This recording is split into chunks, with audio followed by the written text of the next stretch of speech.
کمرہ عدالت میں خاموشی تھی۔ ہر آنکھ اس عورت پر جمی ہوئی تھی جو کٹہرے میں کھڑی تھی۔ اس کے چہرے پر ایک عجیب سی بے بسی تھی، لیکن آنکھوں میں ایک چمک تھی، جیسے وہ سچ بولنے کے لیے تیار ہو۔ سامنے وہ شخص بیٹھا تھا جسے کبھی وہ دنیا میں سب سے زیادہ چاہتی تھی، لیکن آج وہی شخص اس کا سب سے بڑا دشمن بن چکا تھا۔ جج نے دستاویزات دیکھیں اور سنجیدہ لہجے میں کہا، بیوی کے خلاف دائر مقدمے میں شوہر کا موقف یہ ہے کہ وہ اس کے بچے کی ماں نہیں بن سکتی، کیونکہ شادی کے بعد جلد ہی حاملہ ہونے کی خبر آئی، جبکہ طبی رپورٹ کے مطابق شوہر اولاد پیدا کرنے کے قابل نہیں ہے۔ عدالت چاہتی ہے کہ بیوی اپنا موقف پیش کرے۔ عورت نے گہرا سانس لیا، پورا حال خاموش تھا۔ وہ کچھ کہنا چاہتی تھی لیکن الفاظ جیسے کہیں کھو گئے تھے۔ پھر اچانک وہ بولی، مجھے کچھ کہنے کی اجازت دی جائے۔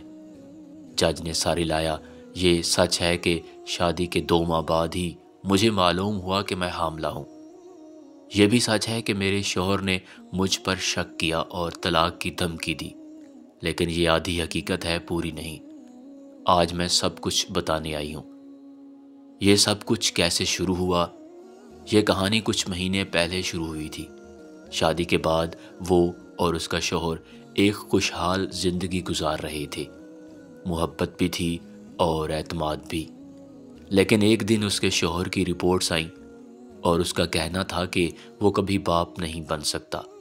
یہ خبر سنتے ہی جیسے سب کچھ بدل گیا۔ اس کے شوہر کی محبت شک میں بدلنے لگی۔ ایک دن اچانک اس نے سخت لہجے میں کہا، اگر تم کبھی حاملہ ہوئی تو مجھے شک نہیں ہوگا، بلکہ یقین ہوگا کہ وہ بچہ میرا نہیں۔ یہ سن کر وہ اندر سے ٹوٹ گئی، لیکن وقت گزرتا رہا۔ پریشانی کی شروعات 2 ماہ بعد جب اسے معلوم ہوا کہ وہ حاملہ ہے تو وہ خود بھی خوف زدہ ہو گئی۔ وہ جانتی تھی کہ شوہر کیا سوچے گا، اور ہوا بھی وہی۔ شوہر نے طلاق دینے کی دھمکی دے دی، لیکن سسر نے بیچ میں آ کر کہا کہ بچے کی پیدائش کے بعد ہی فیصلہ کیا جائے گا۔ اگر بچہ شوہر سے مشابہ ہوا تو سب ٹھیک، ورنہ طلاق دے دی جائے گی۔ 9 مہینے کرب میں گزارے۔ ہر دن ہر رات وہ اپنی قسمت پر افسوس کرتی رہی، لیکن اس نے کسی کو حقیقت نہیں بتائی۔ وہ انتظار کر رہی تھی کہ شاید وقت سب کچھ خود ہی حل کر دے۔ پیدائش کا دن اور چکا دینے والی حقیقت۔ آخر وہ دن آ پہنچا جب بچے کی پیدائش ہوئی۔ جیسے ہی بچے کو پہلی بار اس کے سامنے لایا گیا تو پورے خاندان کے چہرے پر حیرانی تھی۔ بچے کی شکل کسی اور سے نہیں بلکہ شوہر کے مرحوم بھائی سے ملتی تھی۔ شوہر کے ماتھے پر پسینہ آ گیا۔ اس نے جھٹ سے کہا، یہ کیسے ممکن ہے؟ اس لمحے عورت نے فیصلہ کر لیا کہ وہ اب مزید خاموش نہیں رہے گی۔ سچ جو سب کچھ ہلا کر رکھ دے۔ کمرہ عدالت میں وہ اب بھی خاموش کھڑی تھی۔ شوہر، جج، وکیل، سب کی نظریں اس پر تھیں۔ وہ آگے بڑھی اور بولی، اب وقت آ گیا ہے کہ میں وہ سچ بولوں جو شاید کسی نے سوچا بھی نہیں ہوگا۔ سب ہمتن گوش تھے۔ یہ بچہ واقعی تمہارا نہیں ہے، لیکن میں نے کوئی گناہ نہیں کیا۔ کمرہ عدالت میں سرگوشیاں ہونے لگی۔ شوہر نے چونک کر دیکھا، جیسے اس کی بدترین سوچ درست ثابت ہو گئی ہو۔ عورت نے آنسو صاف کیے اور کہا، یہ تمہارے بھائی کا بچہ ہے۔ پورے حال میں جیسے بم پھٹ گیا ہو۔ شوہر نے غصے میں مٹھیاں بھینچ لیں، مگر جج نے خاموش رہنے کا اشارہ کیا۔ وہ رات جس نے سب کچھ بدل دیا۔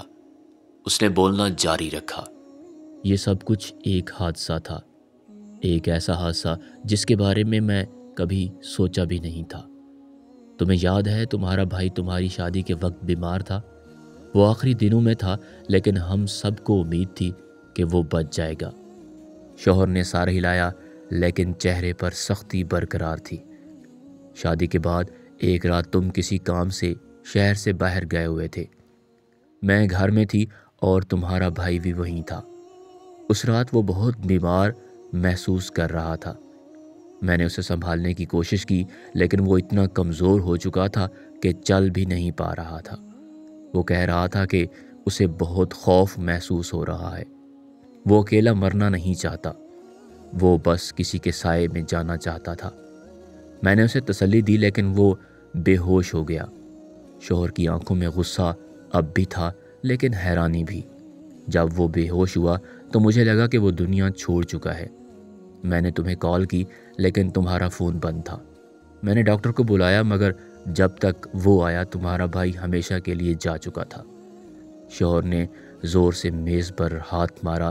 تو یہ بچہ میرے مرے ہوئے بھائی کا ہے؟ عورت نے بے بسی سے ساری لایا۔ ہاں، لیکن تم سوچ رہے ہو کہ ایسا کیسے ہو سکتا ہے؟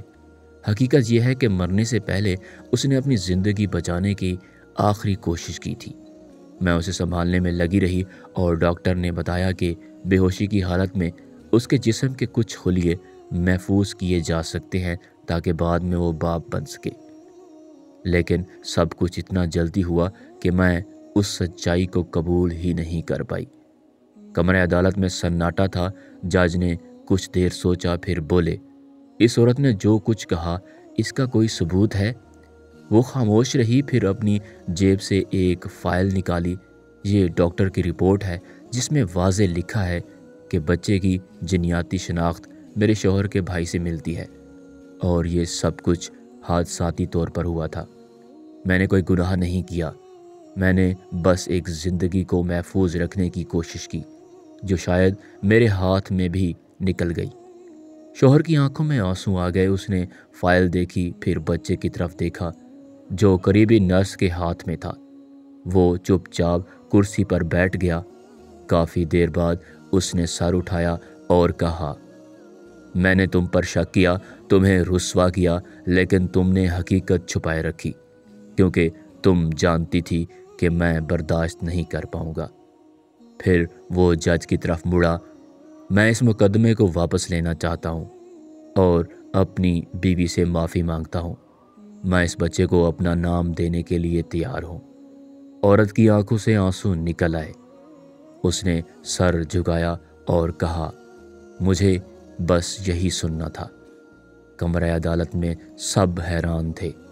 ایک فیصلہ جو طلاق پر ختم ہونے والا تھا وہ ایک بچے کی معصومیت نے بچا لیا۔